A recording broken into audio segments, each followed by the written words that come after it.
पहलगाम आतंकी हमले के बाद पहले ऑपरेशन सिंदूर चलाकर पाकिस्तान को घर में घुसकर सबक सिखाया, फिर ऑपरेशन महादेव के जरिए हैवान आतंकियों को जहन्नुम पहुंचाया और अब सिंधु नदी का पानी पाकिस्तान के लिए पूरी तरह बंद करने का इंतजाम हो रहा है।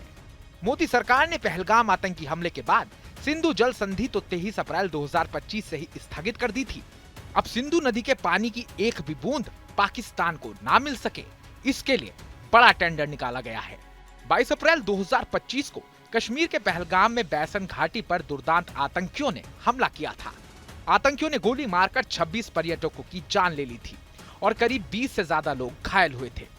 पहलगाम आतंकी हमले के अगले ही दिन मोदी सरकार ने सिंधु जल संधि को रोकने का ऐलान कर दिया था। अब ऑपरेशन सिंदूर के जरिए पाकिस्तान के सैन्य बेस तबाह किए जा चुके हैं। उसके भेजे हुए आतंकी अपने अंजाम तक पहुंच चुके हैं। इसके बाद बारी है सिंधु नदी का सारा पानी भारत में रोकने की। इसके लिए 30 जुलाई को भारत सरकार ने एक टेंडर जारी किया है। टेंडर के मुताबिक चिनाब नदी पर सावलकोट हाइड्रो इलेक्ट्रिक प्रोजेक्ट बनाया जाएगा। सावलकोट हाइड्रो इलेक्ट्रॉनिक प्रोजेक्ट के लिए इंटरनेशनल टेंडर निकाला गया है। रणनीतिक और सामरिक नजरिए से भारत सरकार का ये कदम बहुत अहम है। चिनाब नदी पर सावलकोट हाइड्रो इलेक्ट्रिक प्रोजेक्ट बनाने से भारत का सिंधु नदी पर संपूर्ण कंट्रोल हो जाएगा। इससे भारत सिंधु नदी का पूरा पानी अपने हित में इस्तेमाल कर सकेगा। अब तक सिंधु जल संधि के बहाने पाकिस्तान इसमें कई तरह की रुकावट डाल रहा था। इसी वजह से ये प्रोजेक्ट कई दशकों से सिर्फ प्लानिंग की टेबल तक ही सीमित रहा। लेकिन पहलगाम आतंकी हमले के बाद मोदी सरकार ने सिंधु जल संधि को लेकर अपनी नीति और रणनीति पूरी तरह बदल दी है। भारत ने पुरानी गलती को सुधारा है, ठोस निर्णय लिया है। भारत ने नेहरू जी द्वारा किए गई बहुत बड़ी ब्लंडर सिंधु जल समझौते को देश हित में, किसानों के हित में एबेंस में रख दिया है। देश का अहित करने वाला ये समझौता अब इस रूप में आगे नहीं चल सकता। भारत ने तय कर दिया है, खून और पानी साथ साथ नहीं बह सकते।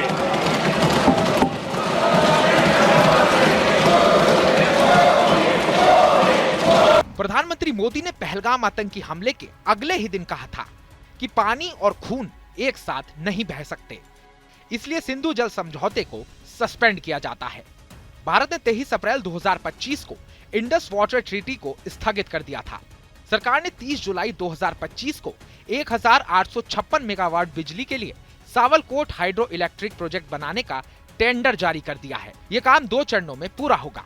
इस परियोजना के निर्माण पर 22,705 करोड़ रुपए की अनुमानित लागत आएगी। प्रोजेक्ट तैयार होने के बाद भारत को 2 तरफा फायदा मिलेगा। एक तो चिनाब और सिंधु के जल से बिजली उत्पादन होगा। इसके अलावा सिंधु नदी का पूरा पानी भारत इस्तेमाल कर सकेगा। ये पानी राजस्थान में पानी की जरूरतों को पूरा करने में अहम साबित हो सकता है। टेंडर जारी होने का मतलब ये है कि भारत अब सिंधु नदी का जल अपने हिसाब से अपनी जरूरतों के लिए इस्तेमाल करेगा।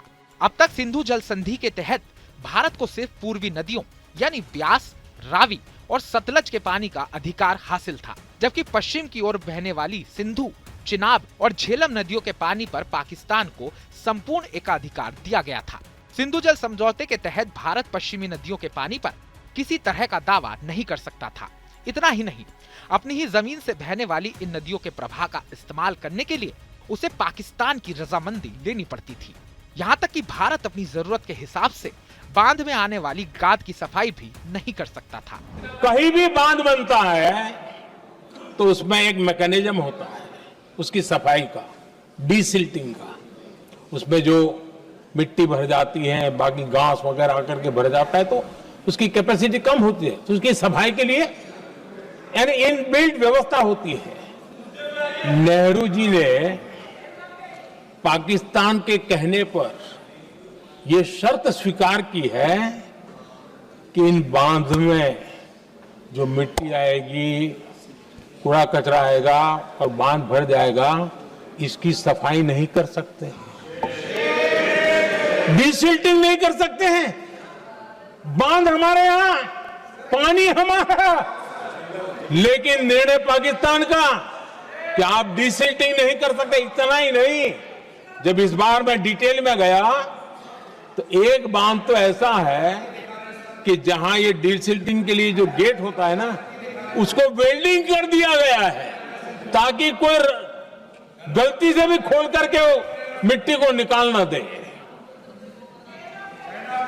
पाकिस्तान ने नेहरू जी से लिखवा लिया था कि भारत बिना पाकिस्तान की मर्जी अपने बांधों में जमा होने वाली मिट्टी साफ नहीं करेगा, डिसिल्टिंग नहीं करेगा।